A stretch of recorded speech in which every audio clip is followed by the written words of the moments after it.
This video is part 2 of a series where the objective is to gather some wild clay, fire it into earthenware in a wood fire, then use it as a cooking vessel to prepare a meal, again in a wood fire. In this part I'm going to make some pots.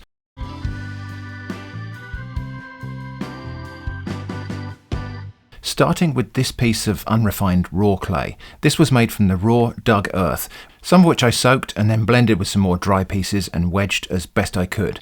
My pots are going to draw on a variety of different methods and techniques that come from different traditions I researched, including Iron Age and medieval pottery from my own part of the world, but also from Africa and the Americas, together with a healthy dose of me just making it up as I go along, and using modern tools and implements sometimes, or whatever I already have to hand. For this pot I'm going to use a form, so the bottom of the pot will be formed inside this glass mixing bowl, which I will line with maple leaves to prevent the clay from just sticking to it. I took about a third of my clay and punched it out into a rough bowl shape. Doesn't need to be very regular at this point because it can be smoothed once it's pressed inside the form. Then I just built it up by adding some clay in rough coils. There are a few different ways to make coil pots. You can do it by carefully stacking a very neat, uniform coil of clay, or you can, like I'm doing here, just use the coil as a supply of additional material to press and squash into place atop the existing rim. As the pot starts to form, I can smooth and even out the inside with my fingers, and I also intended to use this little smoothing tool that I cut from a section of plastic bottle, but it turns out to be rather difficult to grip this properly when it's slightly wet with clay. I suppose that's why ancient potters didn't use plastic bottles for this purpose, but instead used natural materials like pieces of wood, stone, shells or dried gourds to smooth the inside of their coil pots. I reverted to just using my fingers. It was relatively simple to keep on adding coils and smoothing out until a sort of spherical pot body was formed. Then I turned over the lip a little bit and spent some more time smoothing it out with a wetted piece of cloth. This clay is very sandy in texture, which makes it interesting to try to work. Sometimes it seems very soft and compliant, other times it tears or catches easily when rubbed. The high sand content may actually make this into a more resilient cooking pot that copes well with being heated. I left it to dry in a shady place, then after a couple of hours the clay had firmed up a bit and the pot could be turned out onto a board. I peeled off the maple leaves. I originally had it in mind to leave the imprints of the leaf veins there as decoration, but they weren't as decorative as I had imagined, so I just smoothed it out along with the slight lip where the rim of the form bowl had been. Then I just did some more general smoothing and easing of the shape so the pot was more or less symmetrical and the rim was level. And then dry it out in a shady place before I smooth and burnish it. I think drying it in the sun might cause it to crack. It's better if the drying process is slower, as it will be more consistent across the whole pot and hopefully everything will stay together. And here's a fun little coincidence. After I made this pot, I did wonder if the sand content might be a problem, so I was searching for answers about making pots from very sandy clay, and I discovered there was a style of medieval pottery called sandyware that is made from clay with a high sand content, and it's from my part of the world. And look at this. I accidentally made a pot that looks quite a lot like the form of this example of sandyware. Although at this point I can't be sure the sand or clay composition I have is at all similar to sandyware. We'll see what happens in part 3 when it's fired. The next day the outside of the pot was sufficiently dry to begin burnishing, and this is done by just gently rubbing all over the surface with a smooth object, here a polished pebble. After a little bit of this burnishing, the surface turns quite smooth and slightly shiny. The inside of the pot was drying a little bit slower, probably just an airflow thing, so I left that until the next day and burnished it too. This smooth surface should take on an almost glazed appearance when it's fired, and it should help to make the pot less porous to liquids. This yellow pigment in the clay, whatever it actually is, yellow iron oxide, yellow ochre or something else, made the clay very vivid yellow when it was wet, then strangely darker as it went leather hard, then lighter and brighter yellow again as it dried. While I was down the rabbit hole that led me to the page about sandyware, I learned there was also a type of pottery called shellyware, where the clay is tempered or grogged with crushed seashells.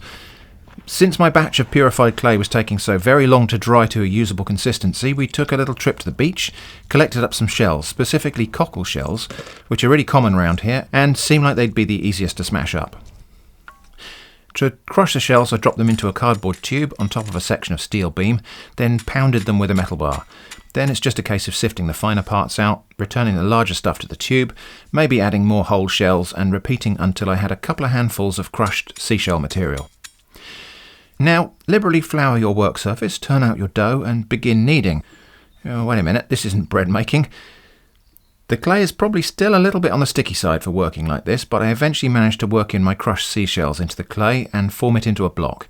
I reckon this is about 25% shells by volume, but it still feels very pliable and plastic. It needs to dry out some more before I can work it. It's unlikely I'll mix this with other batches, but I put a whole shell on top just so I could identify it at a glance. My sand-tempered clay is also a bit sticky, but easier to work with when I divided it up. But then I realised I might not have a consistent amount of sand in each of these 3 batches, so I split them and recombined them to normalise the tempering.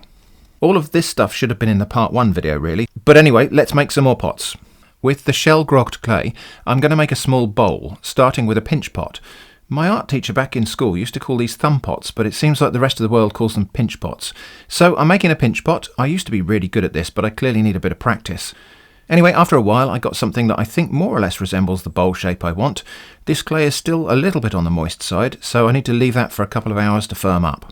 After that, a little bit of refinement to the wall thickness, and I think this is probably just a fairly common problem. I seem to be just making a wider and flatter bowl, so I need to try and bring it back in a bit. I also pushed in the base of the bowl a little bit to make a sort of pedestal, which I'll tidy up later. I took some of my pure refined clay, the stuff I described as buttery, and spread this over the inside surface of the bowl, which I will burnish later so the inside is smooth and polished. Next, I'm going to try to make a big cooking pot with the sand-tempered clay. Pretty much the same method as the first pot, but this time I'm using paper to separate it from the form. I expect to have to repair some creases later, and trying to keep the wall thickness on this one a little bit thinner so it will dry more readily and hopefully have less chance of going boom in the firing. So I just kept on adding coils and smoothing them in using a fragment of clamshell from the beach that I smoothed off as a blending and shaping tool. Again, this clay is probably a bit too wet for what I'm doing here, so I need to be careful it doesn't just all collapse. But eventually I got a fairly tall pot. Still needs a rim added on, but I'm going to leave it a few hours to firm up first. Separating it from the form was interesting. Really, it would be better to use a form made from a porous material such as wood or plaster or fired unglazed earthenware, as this would draw out some of the moisture from the clay and firm it up. As it was, the bottom half of this pot was both a bit floppy and in dire need of some patching up, but I had to leave it overnight to firm up before I could attempt that. The next day I smoothed out and firmed up the bottom from both inside and out. Then I placed it on a piece of plastic because for the next part I need to be able to move it about, and the bottom will just stick to the wood and tear if I try that. I moistened and roughed up the rim of the pot. Then I added some slip that I just made in my hand with clay and water, then added on some coils of soft clay. There is significant risk that these won't bond properly to the top rim of the pot, but I have seen people make very large pots that took more than a day to create, and for these they were adding fresh clay to the top edge of a pot that was almost leather hard like this. So maybe it will work. I spent quite a bit of time pressing and blending the joints together. Then I smoothed out the rim with moistened hands. Out of all of the tools I've used for this pottery, fingers are very often the best, especially for delicate jobs. There are certain actions of the hand and wrist that are more natural than others. So to get the best angle, it was sometimes necessary to stand up and walk around the pot to take advantage of this. So that's the big pot. Now back to the little bowl I made from shell-grogged clay. I carved a bit of clay away from the thickest parts of that integral pedestal base that I'd made. Then I smoothed that down, first with a wooden lolly stick, then with my finger. I also did some more smoothing of the inside surfaces and the rim. To get the rim sort of even, I just put the bowl upside down on the work surface and rotated it. This highlights the high and low spots, which I tidied up. Still quite happy with my decision to leave the outside of this little bowl rough and lumpy. In fact, I decided to emphasise it by pressing gently all over with this dimpled pebble, adding texture and consolidating the surface both at once. I also burnished the inside of the bowl with this little shiny pebble and a few drops of water. I really hope this one survives firing, as I love the contrast of textures on this piece. I'm not likely to forget that this is the shell-grogged clay bowl, but just as an aide-memoire I pressed a cockle shell into the base to leave a nice impression. Maybe that's a decorative detail I should have added to some other pieces. When the pots are right side up, the inside can dry, but not the base, and vice versa when they're upside down, so it seems a good idea to turn them periodically in order to give them the chance to dry evenly. Another way to control the speed of drying is to drape the items with plastic, which will slow them a lot, or with paper towels or cloth, which will not slow drying so much, but it does help to even things out a bit. Next, I thought I'd just make an assortment of small pieces, a few little pinch pots. My daughter Steph joined me and made a couple of items. Usually she's way better at this stuff than me, but she forgot to trim her nails, and so she had quite a bit of trouble making things without gouging out big chunks as she went. I'll fire her pieces along with mine later. I had a go at making a little oil lamp too. I probably should have had a picture next to me for reference, but it looks sort of lampy. When it was leather hard, I made the hole for filling it. and once it's completely dry, I'll sand it to smooth out bumps and irregularities and make it look a bit neater. Anyway, now it's time to make something with the refined clay. The raw clay pot is quite thick and clumsy in construction, so let's try something a little bit lighter and hopefully more refined, if we can, although it's still going to look very handmade. So I started off with a pinch pot, which failed because I tried to develop the shape too quickly and the clay at the bottom tore. So another go, and a bit more careful this time. Then flatten the rim and use this pinch pot as the base to build a taller coil pot, but with coils that I will shape a little more carefully this time. I added a couple of coils at a time, then blended them into the walls of the pot.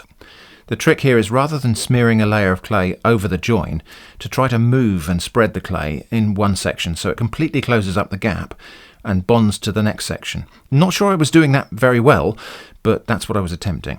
It seems to be easier to maintain a taller pot when it's built like this. A pinch pot seems to want to just flop and widen out. This didn't do that. Some smoothing with the fingertips, then a larger coil added onto the top to form a rim. In case you're wondering why I'm adding rims to the larger pots, the notion is that if we do get these to the point of usage as cooking vessels, the rim will make them a bit easier to handle when they're hot. So just looking back on the different varieties of clay and what they've been like to work with, the raw clay was lumpy and gritty even after I'd blended and worked it. Quite hard to make anything that isn't crude and bumpy from this stuff. The sand-tempered clay was more consistent in texture, but was quite prone to sagging and tearing apart.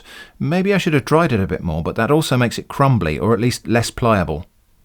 The shell-grogged clay was really pleasant to work with. Despite its coarse grittiness, it just was very compliant. The piece feels firm and solid even before it's leather hard, and as it dried, it felt really strong. And the pure clay, well, it feels the most like I expect clay to feel, but it was very difficult to get it to exactly the right moisture level. Once I did, it was a pleasure to work with, and it allowed me to make a largish pot with comparatively thin walls. However, I think this clay has a fairly high risk of cracking when it dries or suffering thermal shock and breaking in the fire. We shall see. So these are my pots, bowls and other items. The first one I made is nearly dry enough to think about firing it, but the others need to catch up. In part 3, we'll see these when they're fully dried out, maybe give them a bit of final scraping and polishing, and I will attempt to fire these pots in a fire pit. That's all for now though, thanks for watching, and I hope to see you again soon.